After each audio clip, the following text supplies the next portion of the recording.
Il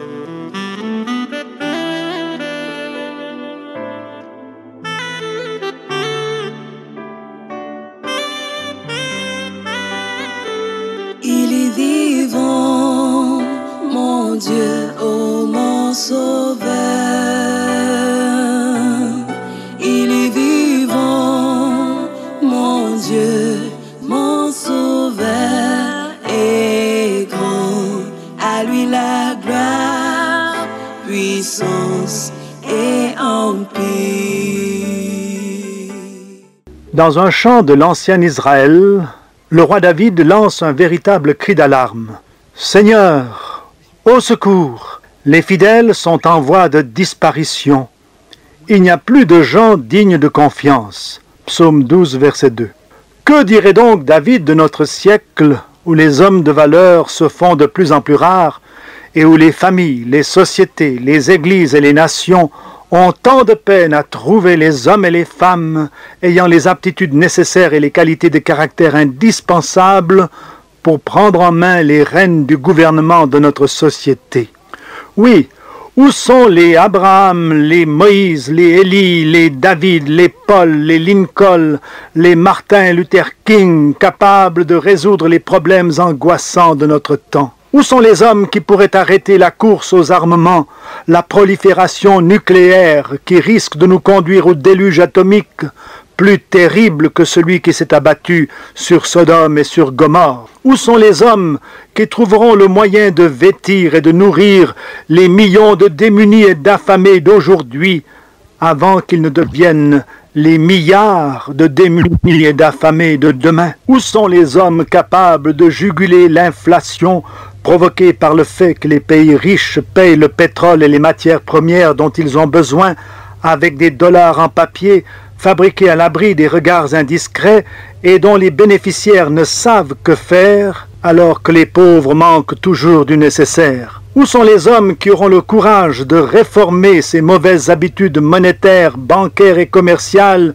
qui constituent, d'après Michel Jobert, l'un des scandales de notre temps, à savoir ces richesses qui s'accumulent sans mérite et sans emploi, qui partiront un jour en fumée après avoir inquiété les puissants et accablé les pauvres? Où sont les médecins et les savants qui pourront prévenir et guérir les fléaux modernes que sont le cancer, la tension artérielle, les maladies de cœur et les troubles mentaux? Où sont les policiers et les juges qui arriveront à endiguer la vague de vols, d'agressions et de crimes qui déferlent sur nos villes et sur nos campagnes? Où sont les parents, les hommes d'église et les hommes d'État qui pourront arrêter les fléaux sociaux que constituent la prostitution, le divorce, les avortements, les enfants sans père et les mères sans mari? Où sont les élus ou les magistrats qui pourront arrêter les ravages causés par l'alcoolisme, par l'abus du tabac et de la drogue chez les jeunes et chez les moins jeunes? Le Créateur lui-même est inquiet en constatant le manque d'hommes capables d'affronter tous ces problèmes et de mettre un terme aux maux dont souffre notre humanité. Le prophète Ésaïe dit de sa part, et je le cite, « L'Éternel voit d'un regard indigné qu'il n'y a plus de droiture. Il constate qu'il n'y a pas un homme capable de redresser la situation.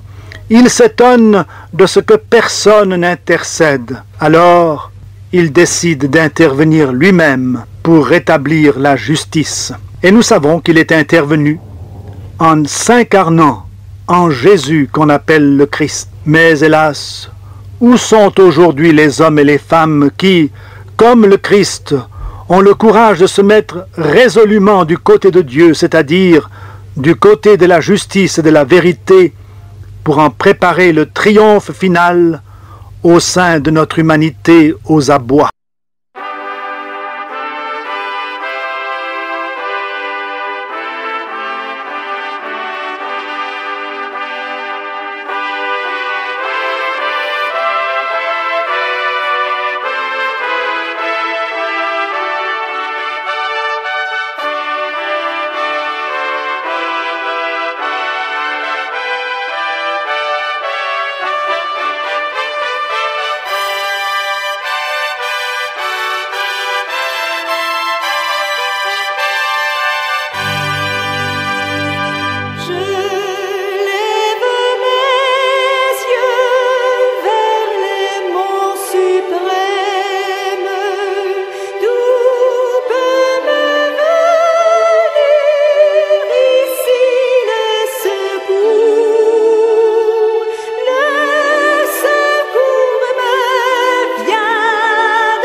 Les causes de cette carence tragique d'hommes et de femmes capables de faire face à une situation dangereusement compromise sont à chercher dans le déclin de l'autorité au sein de la famille, de l'école, de l'Église et jusque dans les plus hautes sphères de la société. Voyons tout d'abord ce qui se passe au niveau de la famille, qui est, comme vous le savez, la cellule mère de la société.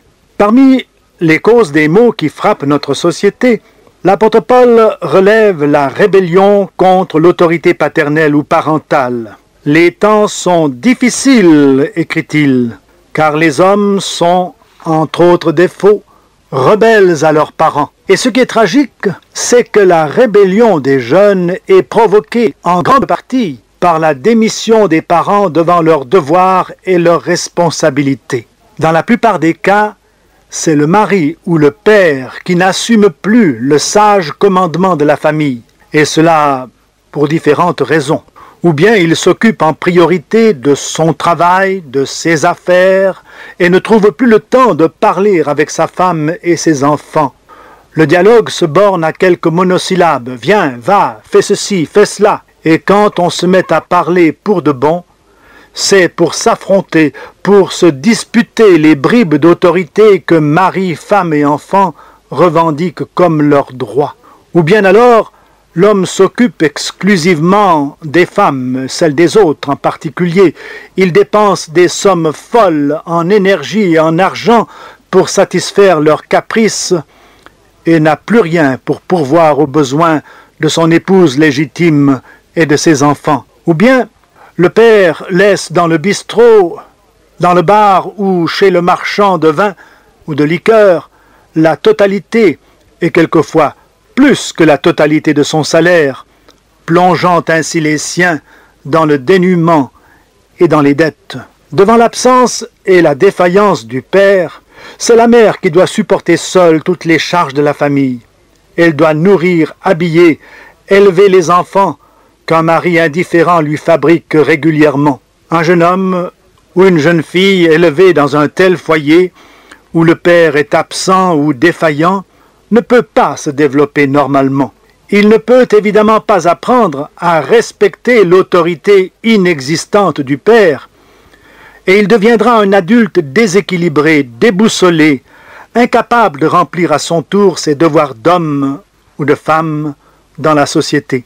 Le manque d'autorité et de direction paternelle, les disputes qu'il provoque au sein de la famille sont à l'origine des actes de rébellion et de vandalisme que nous appelons la délinquance juvénile et expliquent la désaffection, pour ne pas dire le mépris du mariage et la prolifération de l'amour libre et de la prostitution.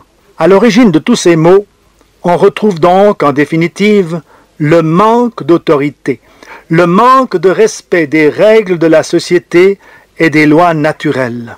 Le seul moyen de prévenir ces maux et de les guérir est de rétablir l'autorité paternelle au foyer en redonnant au mariage sa valeur de contrat libre et sacré, et en redonnant aux parents le sens de l'autorité qu'ils doivent exercer, afin que, selon la parole du prophète Malachie, le cœur des pères soit ramené vers leurs enfants et le cœur des enfants vers leur père.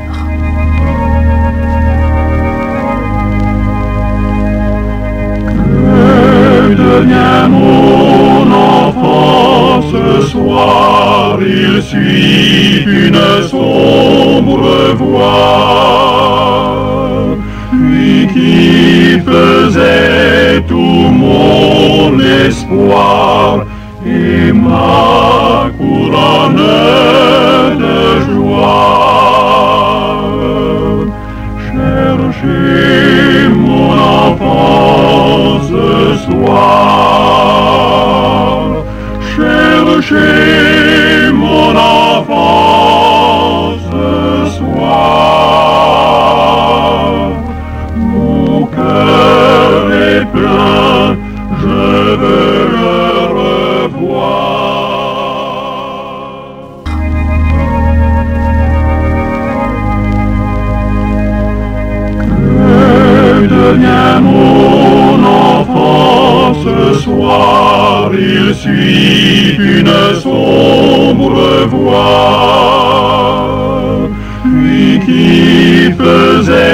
est tout mon espoir et ma couronne de joie. Cherchez mon enfant ce soir, cherchez mon enfant ce soir. Mon cœur est plein, je veux le revoir. Voyons maintenant ce qui se passe au niveau des écoles et des églises et qui empêche l'épanouissement de fortes personnalités. On a pensé que l'école devait en quelque sorte combler les lacunes de l'éducation familiale et discipliner les enfants en les instruisant. Mais l'expérience a prouvé que les enfants qui n'ont pas appris dans la famille à respecter l'autorité parentale ne reconnaîtront pas davantage celle de leur maître et de leur professeur et seront des élèves indisciplinés. La plupart des enseignants avouent d'ailleurs leur impuissance à communiquer à leurs élèves ou à leurs étudiants les motivations qui les pousseront à respecter les lois de la société, de l'Église ou de l'État et à se décharger de leurs obligations envers leurs semblables. Aussi, ne faut-il pas s'étonner si la plupart des étudiants abordent la vie avec un bagage intellectuel plus ou moins impressionnant, mais avec un équipement moral et psychologique très rudimentaire, pour ne pas dire pratiquement inexistant. Ainsi, les jeunes ne sont pas préparés à assumer les responsabilités de direction ou de commandement qui leur seront confiées dans le monde de demain, car ils n'ont pas appris à respecter les autorités familiales, civiles et religieuses du monde actuel. Ils ne sont pas prêts à prendre la direction des affaires de la famille, de la société, car ils n'ont pas appris à obéir. Il est vrai, ils se sont soumis en maugréant à plus fort qu'eux.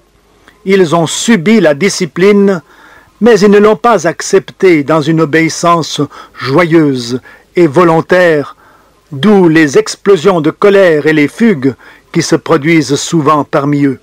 On a pensé que pour compenser ce laisser-aller, ce laisser-faire, les églises et les religions devaient réagir en inculquant à chaque individu le sens de ses responsabilités envers Dieu et envers son semblable, et en les préparant ainsi à faire face aux écrasants problèmes de l'heure et de l'avenir. Mais on doit constater que les religions traditionnelles ou les religions acquises ont de moins en moins d'emprise sur les jeunes, qui les considèrent comme faisant partie des tabous dont ils veulent précisément se libérer. On s'aperçoit que même dans les pays dits religieux, la religion a déserté le cercle de la famille et de la salle de classe, au niveau primaire et secondaire comme au niveau supérieur, pour se réfugier dans les sanctuaires, dans les églises, dans les temples, dans les facultés de théologie et dans les cloîtres. En se retirant du monde, en se séparant de la vie quotidienne faite de travail, de peine, de plaisir, de sport, de jeux, de spectacles, elle a perdu son impact sur les gens qui ne la considèrent plus comme un accessoire presque gênant. La raison profonde de cette désaffection des religions et de leur manque de pouvoir pour montrer à la génération montante la voie à suivre, pour faire des parents et des éducateurs responsables, pour préparer des chefs d'entreprise et des agents de l'autorité efficaces, tient dans le fait qu'elles sont trop divisées pour pouvoir encore exercer quelque influence. Et elles sont divisées parce qu'elles ont rejeté l'autorité de Dieu et de sa parole pour se tourner vers les idéologies et vers les philosophies humaines. Jésus, le Fils de Dieu, qui est venu précisément pour nous révéler l'autorité du Père, le reprochait déjà à ses compatriotes les Juifs, pourtant très pieux. « Vous abandonnez le commandement de Dieu, leur disait-il, pour observer les traditions des hommes. Vous anéantissez ainsi le commandement de Dieu et ruinez son autorité pour établir votre tradition. Vous annulez la parole de Dieu par des traditions que vous vénérez plus que Dieu. Marc 7, versets 8, 9 et 13.